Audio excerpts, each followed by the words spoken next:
Okay, today we're going to demystify astrology and stop thinking of it as woo-woo or gimmicky or, has no validity, because that's what most people think. However, we have to look at it from a different lens to understand how it can be so beneficial in the awakening and expansion of our consciousness. And trust me, that is where we can end suffering. So of course we want to do that. So let's learn as I start a video series about astrology, which is going to be deeply metaphorical and mystical and energetic and related to awakening, rather than maybe some of the current modalities that are out there that talk about astrology. So let's get to it. As above, so below. I'm sure we've all heard that. What does that mean deeper? In a nutshell, it just means that everything that's happening in the stars is happening here on Earth. Meaning what? And that's what this video is about. We have looked at the stars and they've made them into symbols of, people, animals. There's, myths, and it's all just describing the archetypal energy of the stars, of the constellations. And so what we can understand is that astrology is the study of patterns. Okay, if we had to scientifically, logically look at it, that's what it's doing. And so welcome back to Zen Penguin. And here we talk about things in a logical, practical way so that you can apply it to your life in a beneficial way. And so astrology is the study of patterns in the sky. This is an ancient study. This isn't something culturally accepted right now. But the ancient astrologers watched and they understood and they made myths, similar to how Jesus made metaphors, right? To try to help us understand something. And so there's also, I think and I might tear up this word, but there's also, just to give you a frame of reference, there is a study of history that we use to predict the future. I think it's called eschatology. I hope I didn't interrupt that word, but it's the same thing. It's pattern recognition so that we can look to the future. So through that, you can understand how astrology would be beneficial and tarot would be beneficial, because we're understanding. Okay, I have to get my cat. Okay, you're lucky. So that is, and by the way, if you ever see my curtains like tied up real high, it's because they like to climb them and they pull them out of the wall. And that. So basically what we're trying to do here is understand.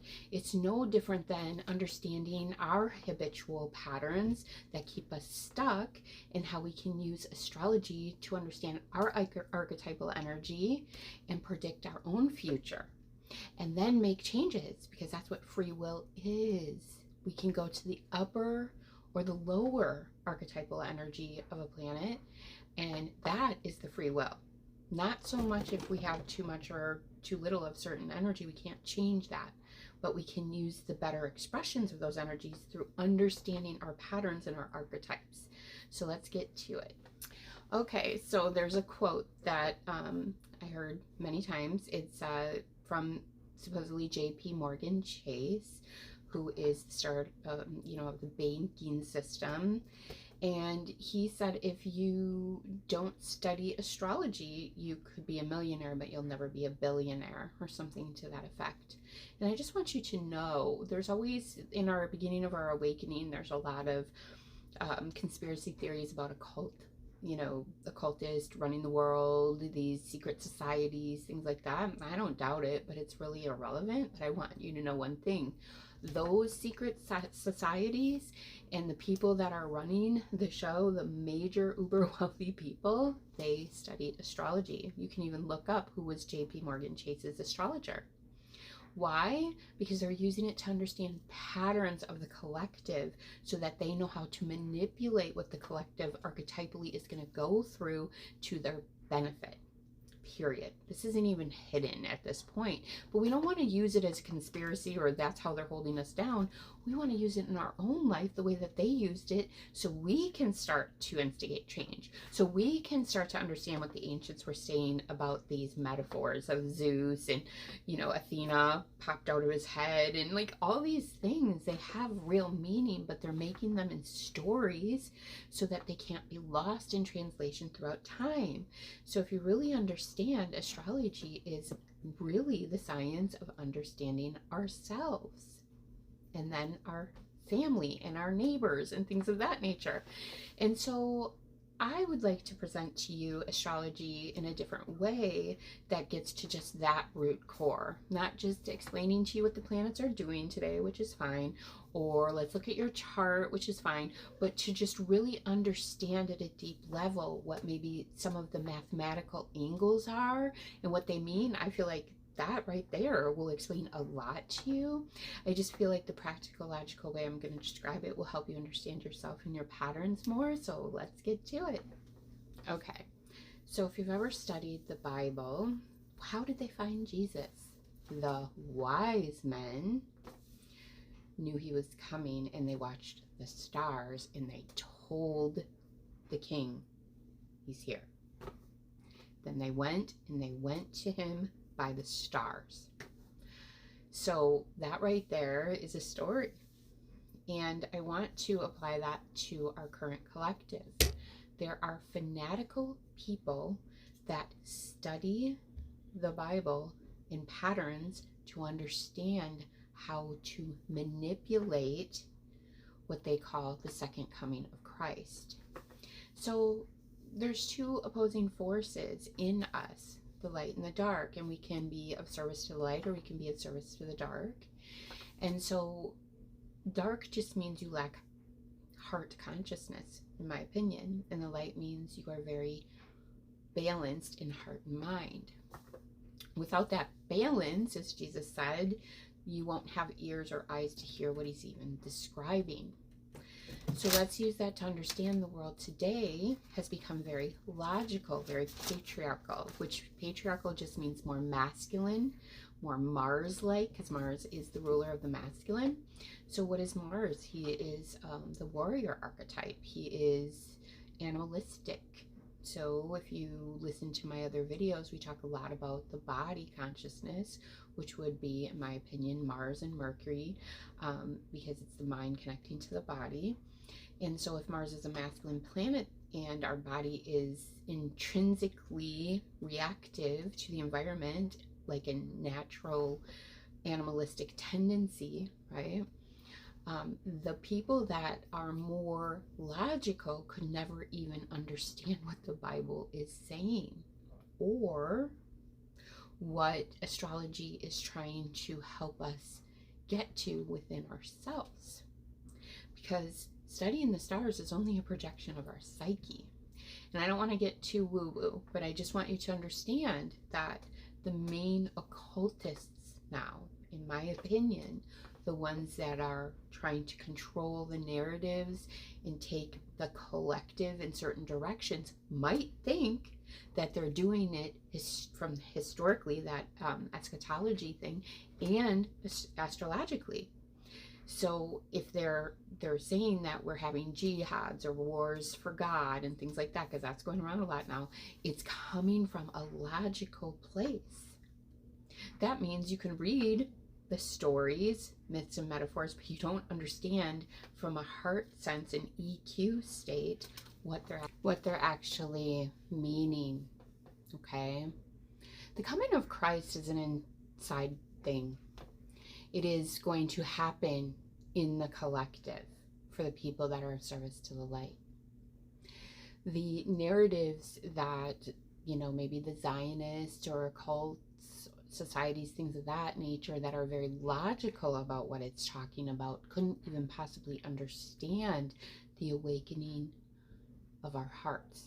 Okay? And so what they're trying to do is play out through predictive history the same historical things that have happened to keep them on top. So the ones that rule the empire, where it went wrong historically, let's change that so that we are the chosen people, Israel. And I'm not saying that, I'm just making an example, okay? Because now the coming of Christ, by the way, is very clear. It's going to open up the human heart and understand that everything should be based in love, that there's no law, logically, that would override the only law, which is love. Because from the state of being of love, we become creators, okay? And so we can look at both these modalities of scientific study and understand that they're missing the main point. And that main point is what we're going to learn through astrology on this channel, so that we can become awakened humans and create better lives for ourselves. And as we do that, just watch the wave, because this is the light that is going to come to the world. So we want to start by understanding the main angles, and these are mathematical points in a chart, and they're called cardinal signs. And this is what I believe Jesus meant by the cross. It's the cardinal cross, okay? And so if we get those four main cardinal signs in balance, right, then we will have all parts of ourselves in wholeness, and we will be Holy Spirits. Okay, and so to understand the angles, they are in the cardinal signs. I feel like that's a great place to start, because if I can help you understand that the universe is created and we can look at it from a logical standpoint, meaning the mathematics of astrology, and really understand ourselves more to help us, as I said, logically and practically do something different to apply real change in our lives. So let's get to just understanding the little bits and pieces about those four main angles. Okay, so the angles are the Ascendant, the Descendant, the IC, and the MC. And that's what they're named, and what they represent is the Ascendant, through astrologers, is how we dawn on the world. The Descendant is how others reflect that energy back to us.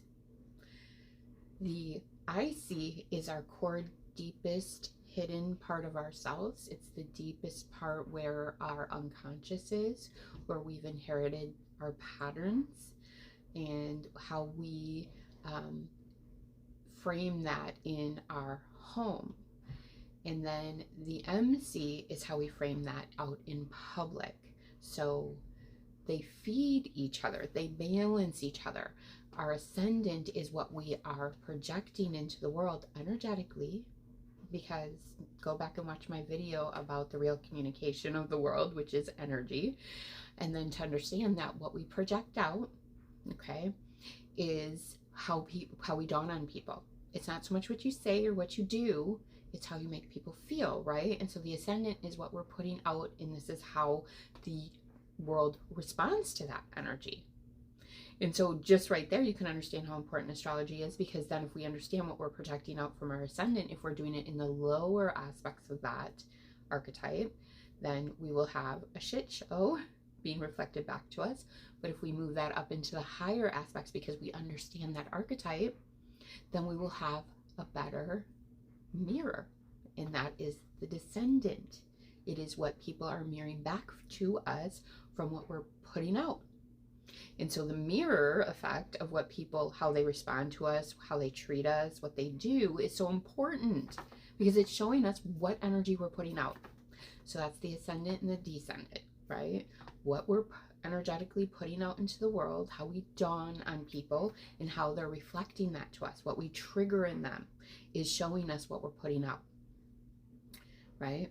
So right there, I hope you can understand how astrology can be so beneficial, because when you understand what sign is ruling your Ascendant, you can understand the archetype, the myth, the story. You can read them all to understand you deeper and move that up, if you want to use your mind to do that, so you can start to embody a better projected energy. Because then what happens is that Descendant, the mirror, starts to improve. So we can beat on the screen of life, stop treating me this way, but you got to go into the projector, right? The Ascendant.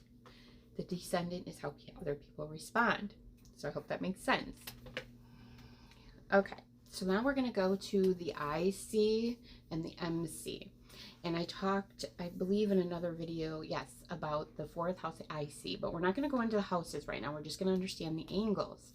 So the IC is our deepest, most unconscious part of ourself. It's where our emotional, energetic patterns are. Okay, and so we have to look deeply in ourselves. This is also, in my opinion, it's the mother, because we inherit these from our mother. It is represented by the moon, because the moon transits the fastest in astrology, and it changes through the archetypes, but our main archetype is where our IC stands. But if we are not understanding how the moon affects our energy and our moods, we would go to the IC to get that deep understanding of ourselves. Because I always teach people, when they ask me how to start using and tracking with astrology, I would say use the moon, because the moon moves so fast and it dictates our moods. If we can understand, you know, how we feel, if we track, oh, the moon was in Capricorn today, and this is how I acted and felt. And the moon moved into Aquarius, and this is how I acted and felt. It really helps you to understand that the moon is dictating a lot of that. And it's how it plays when the moon moves around, how it plays into that IC. Okay? And how it plays into our patterns will reflect on how we are triggered or responsive to it. So the IC is super important, in my opinion. It is the bottom, the most deepest part of ourselves, and it's the part that is very needing of our attention to become self-aware. And so from that, the angle that feeds into is our MC. So this is our deep internal private self. Nobody knows how we're feeling or thinking in there.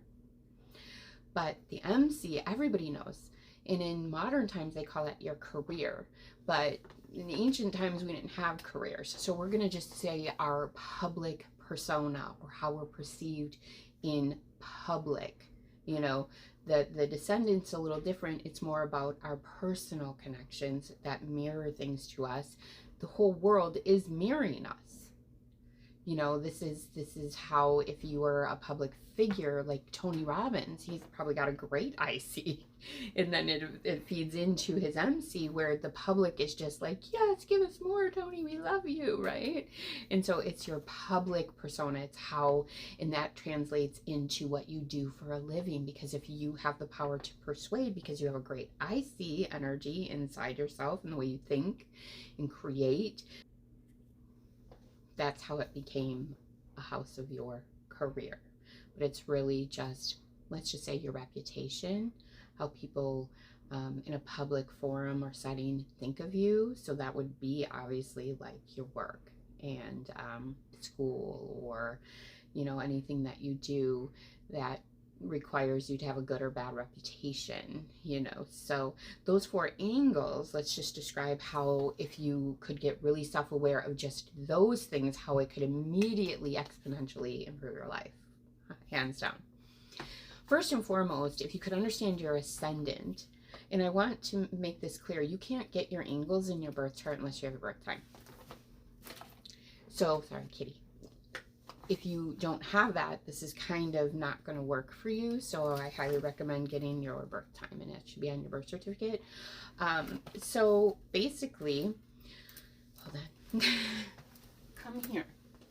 So basically, what you would want to do is understand your ascendant. So for me, I am a Libra ascendant.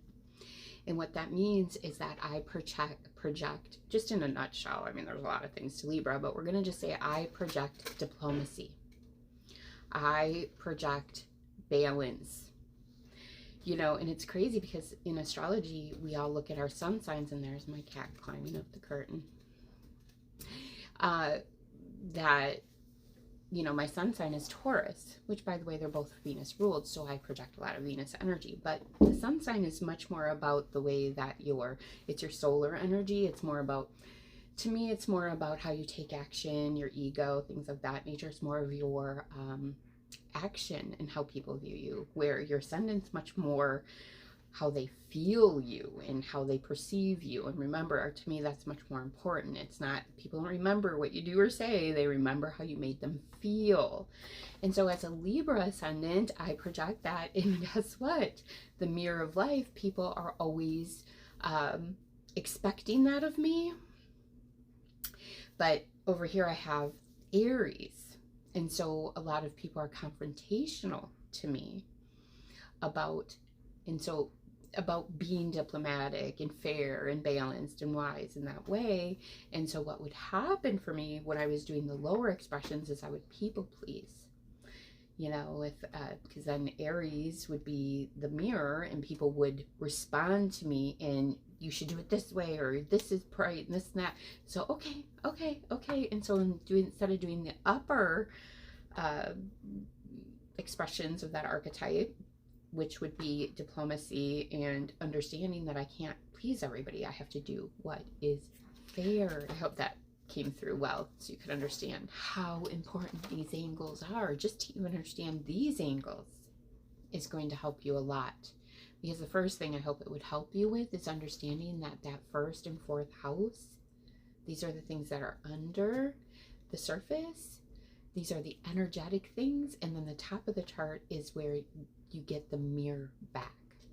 And so if you're pushing against anything in your life, right? Like, why do I keep getting the same dickhead guy? Why do I keep getting the same dickhead boss? Or, you know, all that. It's like, don't push against that. Understand the energy or the patterns deep within yourself that are attracting it. I try not to use that word, but mirroring what you're doing inside yourself so you can get that into a higher expression, and then watch the mirror of life change. And so that's why this astrology series is passion for me. It's a passion project. So this is the first video, and I hope you stay tuned for more, and I'll create a playlist. But in this video, if you have any questions on understanding those angles or how you can understand your archetypes or anything, please comment below or get a reading from me. And until next time, take care.